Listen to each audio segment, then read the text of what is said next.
Hello guys, good morning.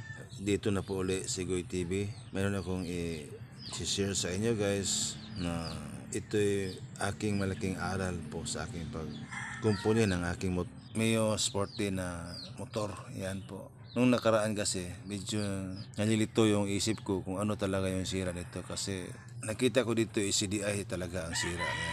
Dahil sa aking DIY na test light, nakikita ko talaga na yung CDI talaga ang sira niya. Nung sa CDI na, bumili ako ng CDI sa online. Ito, Apido ang brand.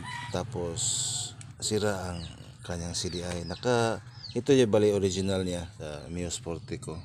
At saka, pumunta ako doon sa isang shop din na sabi niya is pang Mio Soul daw ito. Kaya yung connection ng mga pins doon sa CDI, pinapalit-palit niya, kaya umaandar siya pero ang hirap-hirap andarin. Pero nung pinaandar niya, siya yung mekaniko ang nagpaandar, ang bilis-bilis niya paandarin, kayang-kaya niya.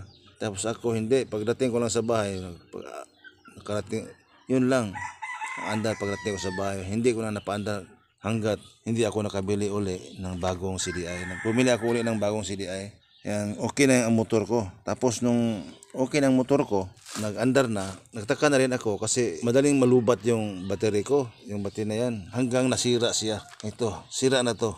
Itinetry ko ng charge, hindi na mag-charge, nasisira na. Kaya pinalitan ko yung regulator niya.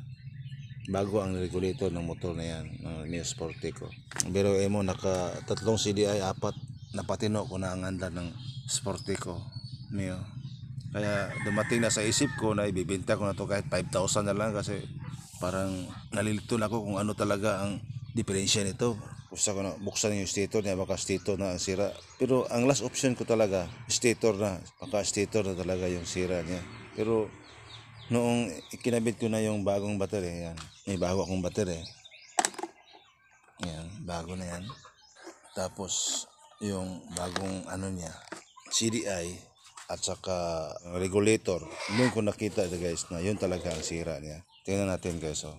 Kasi itong nag-aaral pa tayo ng pagiging mekaniko, mas maganda talaga yung tayo lang ang gumagawa kasi para malaman natin yung ano talaga ang diferensya. Tapos matuto ka rin sa may mekaniko. Kaya masira yung motor natin, hindi na tayo pupunta doon sa mga mekaniko. Kaya nitong CDI na to, bali pinapalit-palit na yung pins doon sa motor kasi pang Mio Soul daw ito. Kaya ang ginagawa ko nung pagbalik ko doon sa bagong CDI na nabili ko, pumunta ako doon sa mga online na tutorial. Nandun ko nakita na ito ang tama.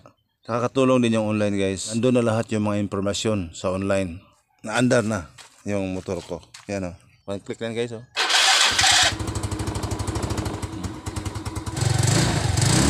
Kailangan talaga guys, bago tayo bibili ng battery, i-check natin kung gumagana ba yung ating regulator. Kasi pag hindi gumagana yung ating regulator, bibili tayo uli ng battery.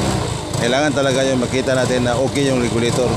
Pero mas maganda talaga guys, pag matagal na yung regulator natin, palitan na natin. Kasi nung binili ito, motor na ito, hindi pa ito nabibilhan ng katulad ng mga spark plug, regulator. Sa katagalan ng panahon, masisira talaga yan. Happy ako guys na okay na yung motor, ano? Kaya hindi ko pa ito na change oil guys. Change oil ko pa ito.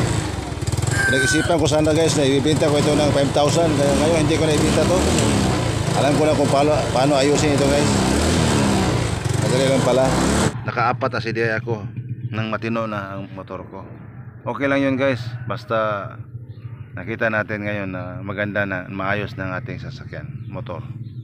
Maraming salamat po guys sa